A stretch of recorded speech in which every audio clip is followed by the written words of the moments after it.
बहुत सारे लोग जब पाश्चात्य विद्वानों के द्वारा वेदों को चरवाहों और गडरियों के गीत कहे जाने पर आक्रोश व्यक्त करते हैं तो बड़ा दुख होता है कि जैसे उन्होंने वैदिक ज्ञान विज्ञान को नहीं समझा वैसे ही इन्होंने भी वैदिक ज्ञान विज्ञान को नहीं समझा।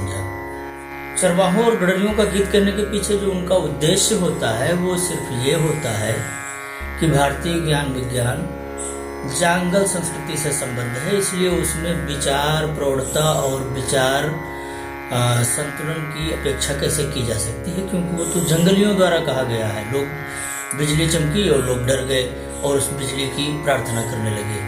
कहीं एक बांस की रगड़ से दूसरे बांस की रगड़ से मिलकर जो आग पैदा हुई और उससे जंगल का जंगल जल गया, इसलिए उन्होंने आग की प्रार्थना की। आग से इतना भय खा गए कि वो आग की प्रार्थना करने लगे और इसलिए उनमें विचार शक्ति नहीं थी। और जो वेद है वो ऐसे ही स्तुतियों का मंत्रों का संग्रह है।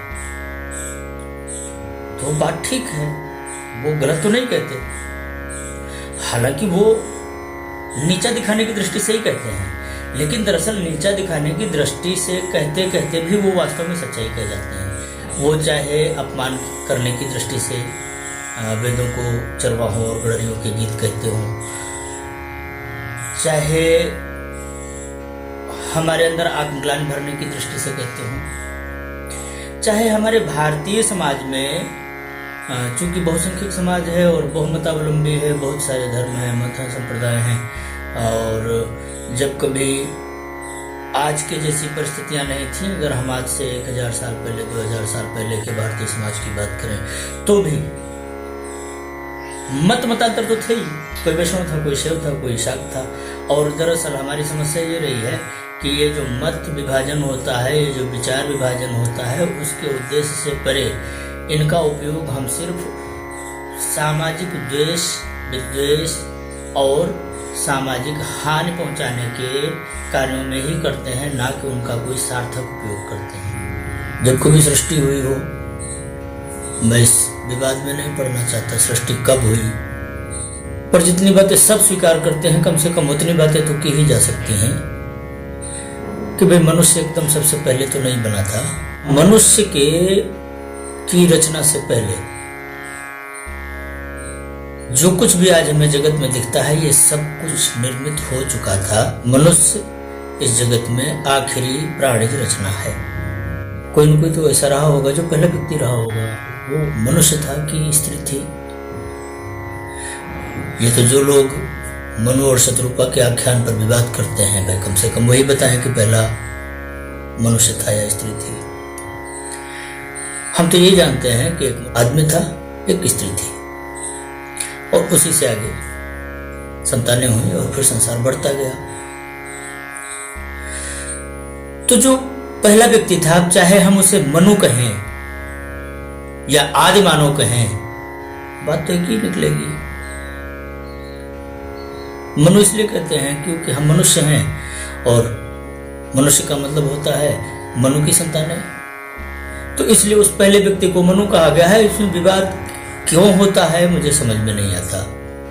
चलो भाई उसे आदम हव्वा कह लेते हैं, तो इससे क्या फर्क पड़ जाएगा, व्यक्ति ही रहेगा ना। इतना तो स्वीकार करना ही पड़ेगा कि सृष्टि में पहला आदमी तो कोई न कोई रहा होगा, पहली स्त्री भी कोई न कोई रही होगी। वो कहां से आई, कैसे आई, ये प्रश्न इसलिए गौड़ है क्योंकि उसका जवाब ना विज्ञान दे सकती है, ना अध्यात्म दे सकता है, ना हम दे सकते हैं, और ना कोई दूसरे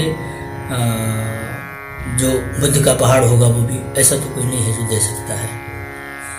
इसलिए वेद ने कहा है कि बहुत सारे प्रश्न ऐसे हैं जो अनंत हैं, जिनका कोई उत्तर नहीं है। अब देखिए, वो जो पहला व्यक्ति था वो वाशिंगटन के डीसी की कोठी में रहता था या फिर राष्ट्रपति भवन में रहा करता था। क्या ऑप्शन था उसके पास? यूरोपियन लोगों के द्वारा जब वेदों की आलोचना में चरवाहों और गडरियों के गीत कहा गया तो भारतीय समाज में बड़ी खलबली मची। बहुत सारे बुद्धि के हिमालय टकराने लगे। जब मैं पूछता हूं क्या गलत कहते हैं, वो ठीक कहते हैं। वेद हैं ही चरवाहों और गड़रियों के गीत, क्योंकि सृष्टि का आरंभ तो चरवाहों और गड़रियों से ही है। मनुष्य, पहला मनुष्य तो चरवाहा ही रहा होगा। पहला मनुष्य तो बेचारा चरवाहा भी नहीं रहा होगा। पहला मनुष्य तो मानव और पशु के बीच की जिंदगी जी रहा होगा। मांसाहार पर बड़ा विवाद होता है आजकल। तो मैं ये पूछना चाहता हूं कि हमारी संस्कृति, हमारी भारतीय संस्कृति, हमारा सनातन साहित्य प्रमाणित करता है कि हम सृष्टि के आरंभ से हमारा इतिहास शुरू होता है। सृष्टि के आरंभ से उनका क्या मतलब है? क्या सृष्टि का आरंभ इंद्रलोक से होता है या धरती लोक से होता है? पहला मनुष्य जंगल में ही रहता होगा, पहाड़ों पर रहता होगा, पेड़ों पर रहता होगा। अगर भारतीय परंपरा से इतर दूसरे देशों के लोग या फिर आधुनिक वैज्ञानिक पद्धति के लोग अगर मनुष्य को बंदरों का वंशज कहते हैं तो हमें क्या परेशानी है? हाँ, गुण और स्वभाव और प्रकृति के आधार पर वो वैसा ही होगा। पहला व्यक्ति पता नहीं वो गुफा में रहता था कि वो पेड़ पर रहता था कि वो जमीन में रहता था, क्या खाता होगा? पहला व्यक्ति क्या खाता होगा? पहले व्यक्ति की जो संतानें हुई होंगी वो क्या खाती होंगी? गेहूं या धान या सोमरस पीती थी। अरे भाई, जिस तरह दूसरे प्राणी मांस खाते थे इसी तरह वो भी शिकार करके मांस खाता होगा। हमारा साहित्य तो इसी तरह प्रमाणित करता है। मांस खाने की तो सनातन साहित्य की एक बहुत बड़ी परंपरा रही है। मांस का संतुलन हो, मांसाहार का संतुलन हो, मदिरा का संतुलन किया जाए, ये सब तो धीरे धीरे स्मृति ग्रंथों का विषय हुआ। आपको क्या लगता है महाराज मनु, जिन्हें हम पहला मानव कहते हैं, ठीक है, मैं उन्हें नहीं मनु कहूंगा, मैं उन्हें आदम कह लूंगा, कोई बात नहीं, आप ही खुश। तो जो पहला व्यक्ति था उसकी कुछ संतानें भी हुई होंगी, उन संतानों से फिर कुछ और संतानें भी हुई होंगी। क्या मनु महाराज जो पहला व्यक्ति था उसको मकान बनाने की टेक्नोलॉजी आती थी? क्या हमारे इतिहास को कभी हम जब धर्मशास्त्र को पढ़ते हैं तो कभी उसको ध्यान से पढ़ते हैं? हमने तो भगवान कृष्ण तक को गोवर्धन पर्वत की तलहटी में खेलते पाया है। अब अगर सूरदास जी किलकत कान घुटरो नावत, मन में कनक नंद के आंगन में पकड़े धावत कहते हैं, ये काव्य तत्व है या सच्चाई है?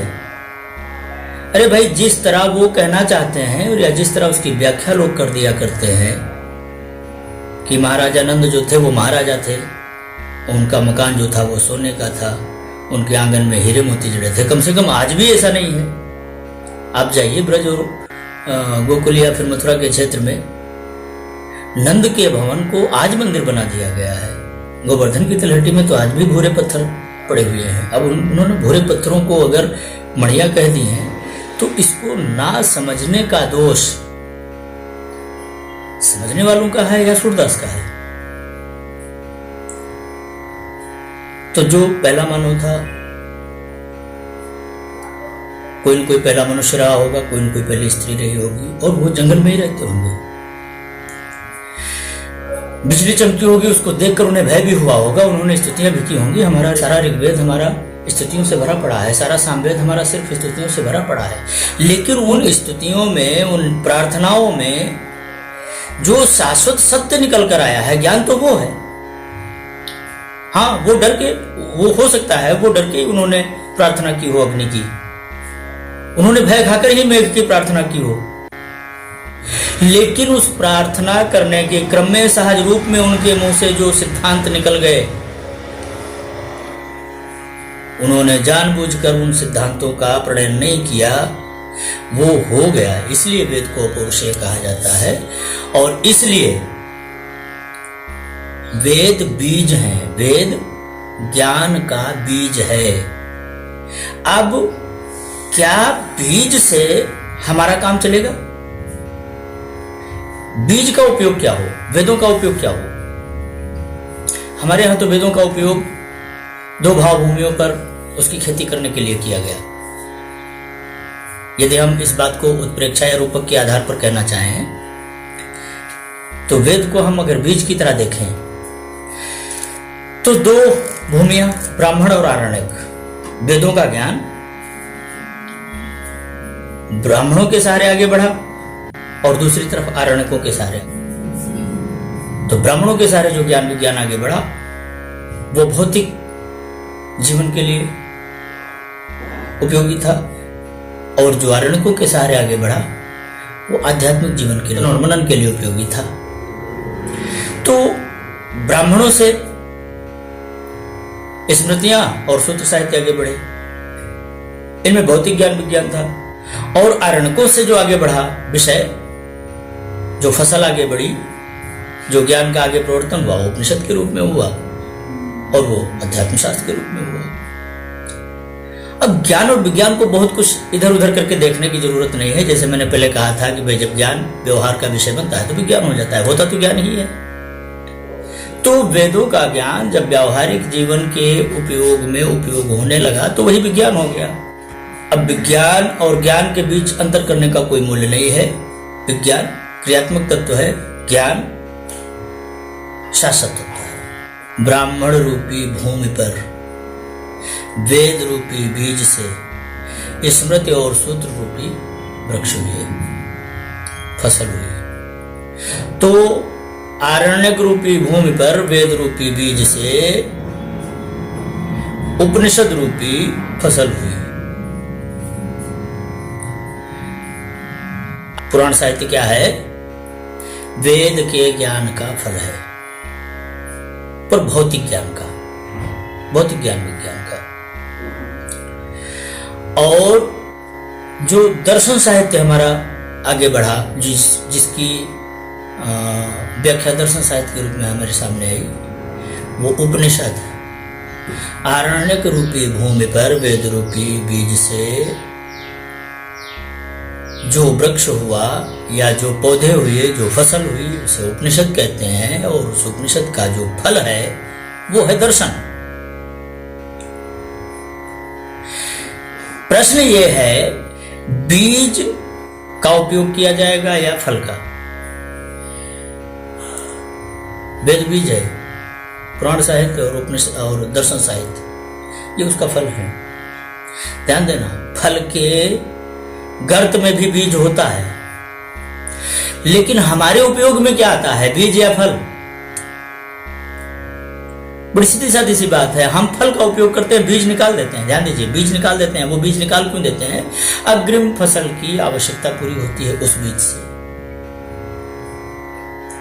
वेद का शाश्वत तत्व, वेद का वो मौलिक तत्व निकाल दिया जाता है, निकाल कर अलग रख लिया जाता है कि वो आगे फिर काम आएगा।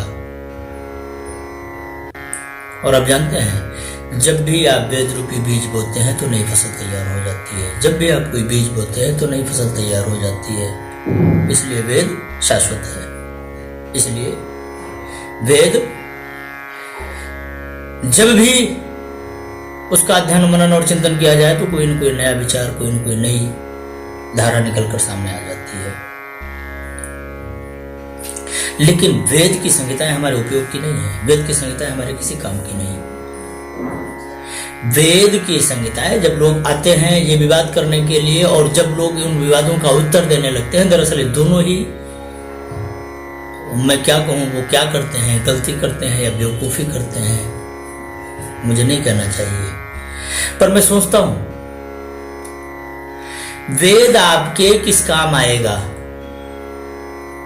हाँ, हमारे देश में कुछ ऐसे भी बुद्धिमान लोग हुए हैं, विद्यावान लोग हुए हैं, विवेकवान लोग हुए हैं, जिनको वेद में एरोप्लेन की टेक्नोलॉजी दिखती है, जिनको वेद में टेलीफोन की टेक्नोलॉजी दिखती है ना। ऐसे भी विद्वान हुए हैं हमारे देश में, और ऐसे विद्वानों को जवाब देने के लिए दूसरे और भी विद्वान हुए हैं जिन्होंने उन्हें समझाने की भी कोशिश की है, पर दरअसल इससे कुछ हल नहीं निकलता। शाश्वत ज्ञान हमारे किसी काम का नहीं होता। हमारे पास हमारे काम का, हमारे भौतिक जीवन के काम का तो सिर्फ विज्ञान है। तो विज्ञान साहित्य कहां से शुरू होता है? ब्राह्मण से, वेदों से नहीं। वेद तो बीज है। वेद को सिद्ध करने के लिए, वेद के मंत्रों की व्याख्या करने के लिए वेदांग की जरूरत है। 6 वेदांग हैं, तो उन वेदांगों के सहारे वेद की खेती ब्राह्मण रूपी भूमि पर होती है। आप कह सकते हैं कि वो वेदांग जो हैं वो खेती के उपकरण हैं। अच्छा, जिनको वेदांगों का ज्ञान नहीं है तो वो वेद की व्याख्या कैसे करेंगे? फिर वेद के शब्दों को सिद्ध करने के लिए जिस व्याकरण की जरूरत है, आज वो व्याकरण हमारे पास है ही नहीं।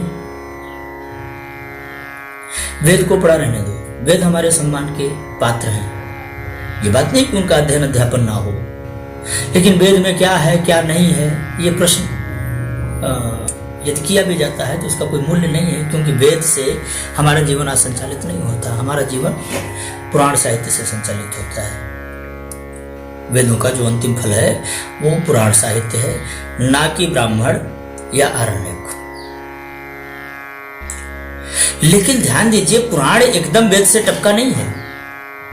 पुराणों तक पहुंचते पहुंचते एक क्रमबद्ध विकास की धारा है और विकास की प्रत्येक अवस्था का अपना मूल्य है। जैसे लोग विवाद करते हैं, मनुस्मृति में ऐसा लिखा गया है, मनुस्मृति में वैसा लिखा गया है। ओ भाई, हिंदू धर्मशास्त्रों में तो जाने कितनी स्मृतियां हैं, कोई ठिकाना नहीं है कि कौन सी स्मृति धर्मशास्त्र है, कौन सी स्मृति कूड़ा है। तुम्हें क्या लगता है भारतीय धर्मशास्त्र का विकास साल 2 साल में हुआ? अरबों साल का इतिहास है भारतीय साहित्य का, भारतीय ज्ञान विज्ञान का। तो अरबों सालों में कितनी बार सामाजिक, सांस्कृतिक और राजनीतिक परिवर्तन हुए होंगे, इसका भी तो कुछ ख्याल करो।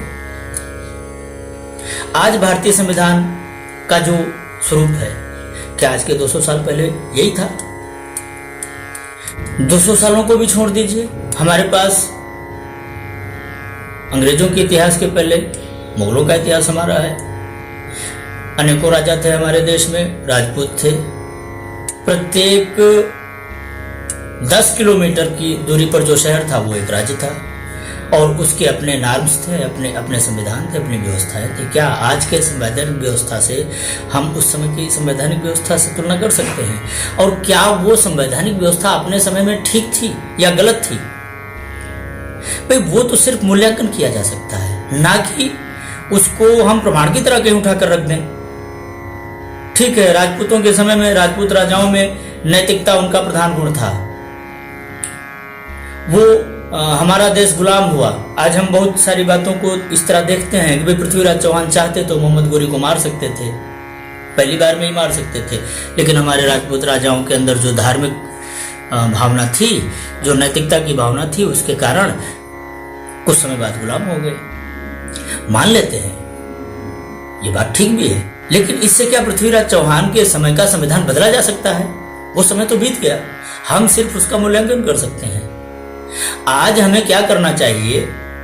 उस मूल्यांकन का उपयोग हम आज के समय को समायोजित करने में करें, ना कि हम विवाद करें पृथ्वीराज चौहान के समय पर या पृथ्वीराज चौहान पर आक्षेप लगाने से। अरे वो कितने नैतिक थे, कितने आदर्शवादी थे, ये भी तो देखा जाना चाहिए। एक मानवीय स्तर पर उनका मूल्यांकन करके देखिए। आपके जीवन की जो धार्मिक, सामाजिक और राजनीतिक जरूरतें हैं और जहां पर समाज के व्यवहारिक संचालन की जरूरत है, वहां पर उनके काल का मूल्यांकन कीजिए। व्यक्तित्व का भी तो मूल्यांकन कीजिए।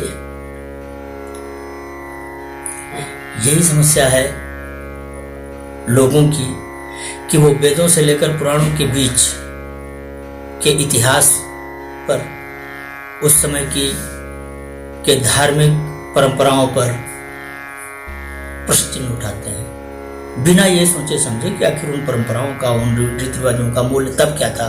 ठीक है, आज के संदर्भों में उनका उपयोग करना, तो उनका उपयोग इतिहास की तरह हो, उनका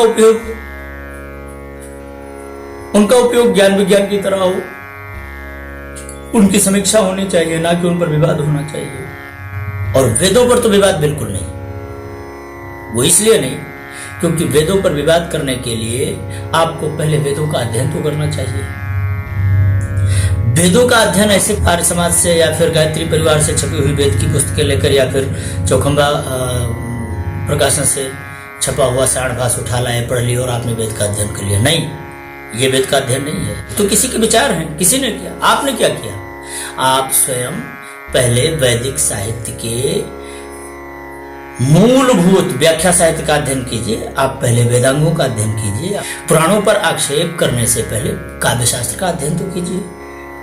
काव्य शास्त्र का अनुशीलन आपने किया? बहुत बड़ा प्रश्न है ये, क्यों नहीं है? होना चाहिए। एक कथावाचक क्या कम से कम उसने साहित्य विषय लेकर एमए किया है,